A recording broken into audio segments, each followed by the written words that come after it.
નમસ્તે મિત્રો, આપનું સ્વાગત છે યુટ્યુબ ચેનલ ગ્લીમ ઓફ ગોડમાં. આપણે શ્રીમદ ભાગવતના 10મા સ્કંદમાં આગળ વધી રહ્યા છે. ગઈકાલે આપણે ઉત્તરાર્ધની પ્રથમ કથા જરાસંઘ સાથે યુદ્ધ નામની પૂર્ણ કરી હતી. આજે આપણે કાલયવન વધ નામની કથા જોઈએ. એ સુખદેવજી બોલ્યા, ચંદ્રમા સમાન સુંદર શ્યામ વર્ણવાળા 4 પૂજાધારી ભગવાન કૃષ્ણને નગર બહાર એકલા જતા જોઈ કાલયવન વિચાર કરવા લાગ્યો કે નારદે મને અહુત સ્વરૂપ કહી સંભળાવ્યું હતું, માટે આજ કૃષ્ણ સાચા વિષ્ણુ છે. આ સમયે એ નિશસ્ત્ર છે, માટે એમને મારી નાખવા જોઈએ. ભગવાન કૃષ્ણ બધું જ જાણતા હોવા છતાં પણ પહેલાં એમની પાસે આવ્યા. જ્યારે કાલયવન એમને પકડવા આગળ વધ્યો એટલે હિંસક પ્રાણીને જોઈ જેમ હરણ નાસી જાય છે તેમ એ નાસવા લાગ્યા. કાલયવન એમ સમજ્યો કે કૃષ્ણ કાયર છે અને મારાથી ડરી ગયા છે, એટલે એ એમની પાછળ દોડ્યો. નાચતા નાચતા કૃષ્ણ એને એક ગુફામાં લઈ ગયા, જ્યાં કોઈ ઊંઘતું હતું. એની ઉપર પોતાનું પિતાંબર નાખી કૃષ્ણ સંતાઈ ગયા. ઊંઘતી વ્યક્તિને કૃષ્ણ સમજી કાલયવને એક લાત મારી. ચિરકાળથી ઊંઘતી એ વ્યક્તિ ક્રોધિત બની જાગી ગઈ અને કાલયવનને જોવા લાગી. એની આંખોમાંથી નીકળેલ અગ્નિથી કાલયવન બળીને ભસ્મ થઈ ગયો. પરીક્ષિત રાજાએ પૂછ્યું, હે મુનિવર, કાલયવનનો નાશ કરનાર એ પુરુષ કોણ હતો? તે ગુફામાં કેમ સૂઈ રહ્યો હતો? શ્રી સુખદેવજી બોલ્યા, તે મહાપુરુષ ઈક્ષ્વાકુ વંશમાં જન્મેલા રાજા મદંતાના પુત્ર મુચુકુંદ હતા. એકવાર અસુરોથી ભયભીત થયેલા દેવતાઓ એમની પાસે પહોંચ્યા, ત્યારે મુચુકુંદે એમની રક્ષા કરી.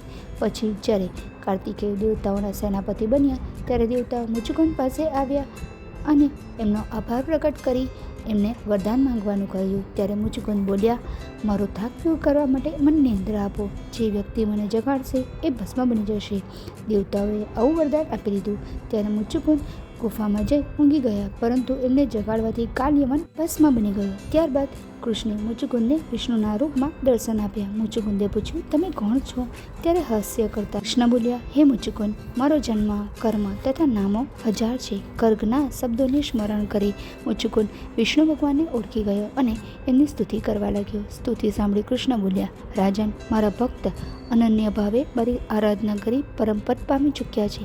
મારામાં એક ચિત્ત બની તમે ગમે ત્યાં ભ્રમણ કરો, તમારી ભક્તિ મારામાં સ્થિત રહેશે. રાજા મુચુકુંદ ભગવાનની પરિક્રમા કરી ગુફામાં બહાર નીકળ્યા ને બદ્રિકાશ્રમ જઈ તપ કરવા લાગ્યા. કૃષ્ણ ભગવાન શીઘ્ર મથુરા પહોંચ્યા અને કાલયવનની સેનાને મારી સમસ્ત સંપત્તિ લૂંટી દ્વારિકા લઈ જતા હતા. ત્યારે જરાસંઘ સેના લઈ મથુરા આવી પહોંચ્યો. તેનાથી ડરતા હોય તેવો દેખાવ કરી સમસ્ત ધનને ત્યાં જ મૂકી કૃષ્ણ તથા બલરામ નાસી છૂટ્યા.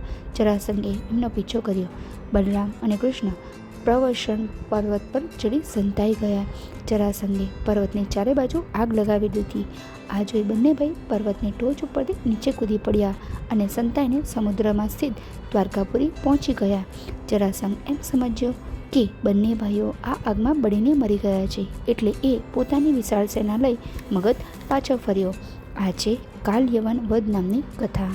આ કથા પરથી આપણને શીખવા મળે છે કે દરેકને પોતાના કર્મનું ફળ મળી જ રહે છે. જેમ કે કાલયવનને કરેલા કર્મ મુચુકુંદના દાગ્નિમાં ભસ્મ કરી દેવામાં આવ્યો. ભગવાન શ્રી કૃષ્ણે ધર્મની સ્થાપના કરવા માટે કાલયવનનો યુદ્ધ કર્યો હતો. એ દર્શાવે છે કે હંમેશા ધર્મનો જ વિજય થાય છે.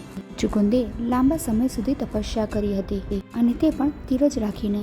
જ્યારે યોગ્ય સમય આવ્યો ત્યારે કાલયવનનો વધ કર્યો, કે તેમને સજા આપી. એ આપણને શીખવે છે કે ધીરજ અને સંયમ હંમેશા લાભદાયી નીવડે છે.